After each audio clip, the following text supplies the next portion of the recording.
राधे राधे प्यारे भक्तों, गोपाल राधे व्लॉग में आप सभी का स्वागत है। सबसे पहले आप सभी को कृष्णा प्यारी वृषभानु की दुलारी और हम सब की लाडली श्री राधा रानी के प्रागट्य दिवस की बहुत बहुत बधाई। 31 अगस्त भाद्रपद मास की शुक्ल पक्ष की अष्टमी तिथि को राधा रानी का जन्मदिन राधाष्टमी के रूप में मनाया जाता है। राधा रानी को भगवान श्री कृष्ण की अनंत प्रेममयी शक्ति कहा जाता है, तभी तो हम प्रेम से राधे कृष्णा कहते हैं। आइए जानते हैं इस पावन पर्व का महत्व, पूजन विधि, श्रृंगार, भोग और अंत में श्री राधा रानी की मंगल आरती। यदि हमारे पास केवल लड्डू गोपाल है और श्री जी का विग्रह, मूर्ति और चित्र नहीं है, फिर भी हम राधा अष्टमी मना सकते हैं, क्योंकि बांके बिहारी मंदिर में भी बिहारी जी को श्री जी का श्रृंगार किया जाता है और राधा अष्टमी का पर्व मनाया जाता है। सबसे पहले राधा रानी स्वरूप लड्डू गोपाल जी को पंचामृत से स्नान करवा देंगे, उसके बाद नए वस्त्र धारण करवा देंगे। मैं राधा रानी को कैमरे के सामने स्नान नहीं करवाऊंगी। इसके बाद हम श्री जी को 16 श्रृंगार भेंट करेंगे। स्नान, वस्त्र, आभूषण, चंदन, तिलक, गजरा, केश, अलंकार, नुपुर, कंगन, नथ व बिंदी, अंजन, काजल, मेहंदी, चूड़ियाँ, कर्णफूल, हार व माला, चंद्रिका, सुगंधित इत्र, पायल, झूमर। राधा जी को लाल, गुलाबी, पीले, नीले वस्त्र पसंद है। कहते हैं श्रृंगार करने पर राधा रानी प्रसन्न होकर अपने भक्तों को अखंड सौभाग्य और प्रेम प्रदान करती है। इस दिन उपवास किया जाता है। जिस प्रकार एकादशी और जन्माष्टमी का व्रत होता है, ठीक उसी प्रकार राधाष्टमी का व्रत होता है। राधाष्टमी व्रत के पीछे की कहानी क्या है, आइए जानते हैं। बहुत समय पहले वृंदावन की पवित्र भूमि पर वृषभानु जी और उनकी पत्नी कीर्ति देवी को कोई संतान नहीं थी। वे सदैव संतान प्राप्ति के लिए भगवान से प्रार्थना करते रहते थे।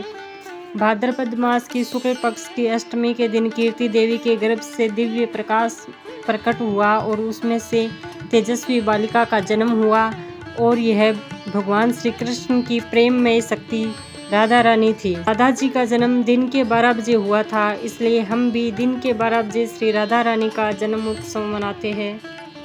इसके बाद हम कलश की स्थापना करेंगे। इसके लिए लकड़ी की चौकी लेंगे, उस पर लाल कपड़ा बिछाएंगे और श्री राधा रानी जी के सामने या उनके पास में चावल से अष्ट चक्कर बनाएंगे और उसी पर कलश की स्थापना करेंगे। कलश के मुख पर मोली बांधकर उसमें सिक्का रखेंगे और उस पे आम के पत्ते रख देंगे। जिस प्रकार जन्माष्टमी में पूजन किया जाता है, उसी प्रकार राधाष्टमी में भी दिन के समय राधा जी का पूजन किया जाता है। अब कलश के पास में ही हम गणेश जी की भी स्थापना कर देंगे। उसके बाद गंगा जल छिड़क कर शुद्धिकरण करेंगे। श्री कृष्ण कहते हैं, मैं राधा रानी के बिना अधूरा हूँ, मेरी पूर्णता राधा नाम में है।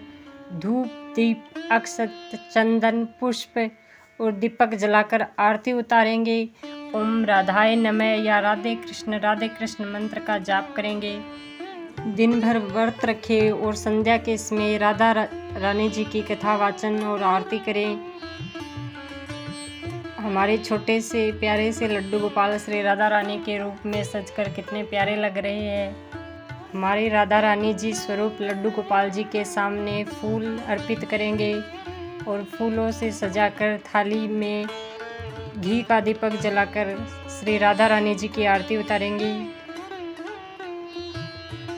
हमारे नन्हे लड्डू गोपाल श्री हरि विष्णु का ही रूप है, इसलिए हम उनकी पूजा श्री राधा रानी के रूप में भी कर सकते हैं।